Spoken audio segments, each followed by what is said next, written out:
My name is Karyn Hughes, and I'm a lifelong resident of Texas. I was born and raised in Victoria, and I've lived in Houston for the last 17 years. I'm married to my husband, Jim, and we have 3 children, Aubrey, Ethan, and Kaylee. And this is my survivor story. Growing up, I knew that there was always the potential to have breast cancer. We have a family history, as my grandmother was diagnosed in the 1950s. So while my mom was in high school, she was dealing with her grandmother being treated at MD Anderson here in Houston. Of course, that was before we had any of the medical interventions that we have today, but my grandmother was a long-term survivor of breast cancer.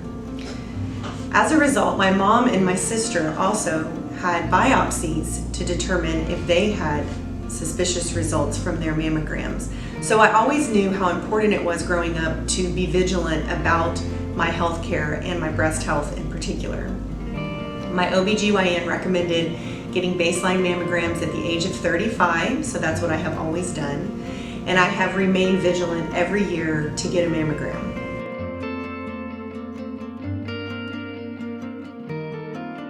At the age of 44, I went in for my routine mammogram, and I always knew that my day would come that I would be the one that would get the news that I had to have a biopsy because of my family history. So it did not surprise me when I received a call from my doctor's office that I needed to come back in for an ultrasound for something suspicious that they found on my mammogram. I went in for the ultrasound, and still up to that point I'm thinking this is normal. My mom and my sister have both been through this, and the result of the ultrasound was that my physician wanted me to have a biopsy, or it's also known as a lumpectomy. So I went in and I had the procedure done on Friday, March 30th of 2018.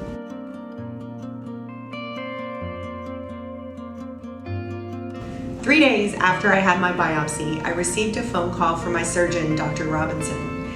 She said, "There's really no other way for me to say this, but you have cancer." And it's almost laughable to me because it's not the words I expected to hear, because I just thought, well, my mom and my sister never had, a cancerous result from their biopsies, and it never occurred to me that this would be the journey that I would start on. And I remember distinctly Dr. Robinson saying, "We're gonna have you come in this week, we're gonna talk about your options. Do you have any questions?"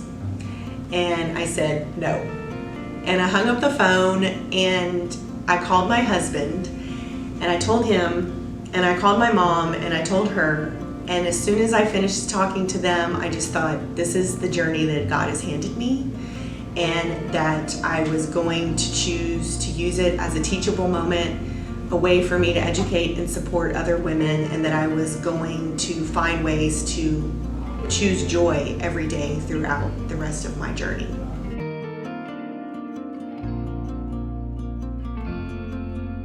After I received my initial diagnosis, my husband, who was with me every step of the way, went with me to my very first surgical consultation with Dr. Emily Robinson. Dr. Robinson is with the University of Texas Medical Center, and she helped me choose the best course of treatment and action to tackle breast cancer head on.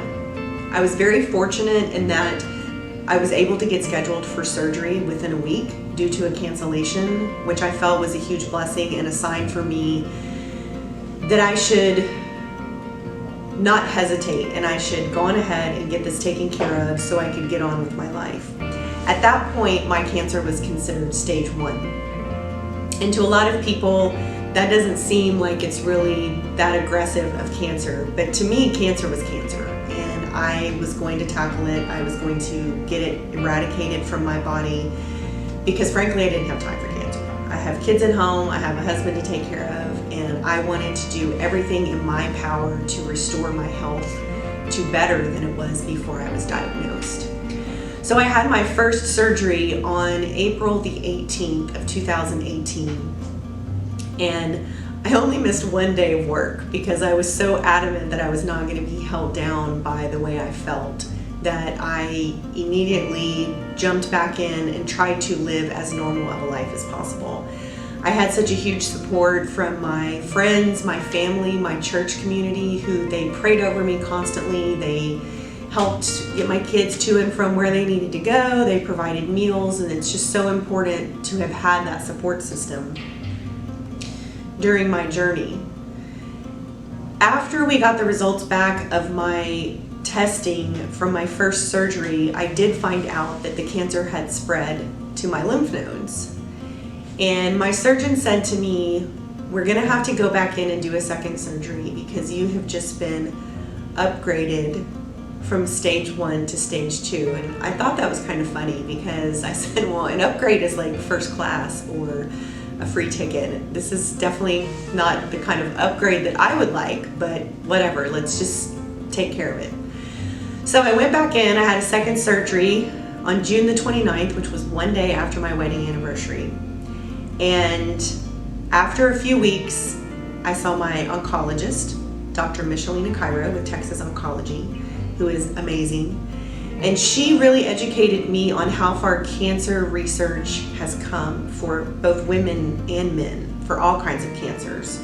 You know, back in the day, you got cancer, you got chemo, you got radiation, that's just what everybody got. But they have made so many strides in tailoring your treatment plan to you as an individual and what is going to work the best for your stage and your type of cancer. So I was very fortunate that I did not have to have chemotherapy, but I did have 7 weeks of daily radiation. So 7 weeks straight, 5 days in a row. I was only off on the weekends. I had radiation treatments at the Memorial Hermann Cancer Center in Memorial City. And once that was over with, I was kind of done with the surgical treatment part of my journey that was the hardest for me. Even though cancer is not a diagnosis that anyone wants to hear, I am humbled and blessed to consider myself a breast cancer survivor, and my journey continues.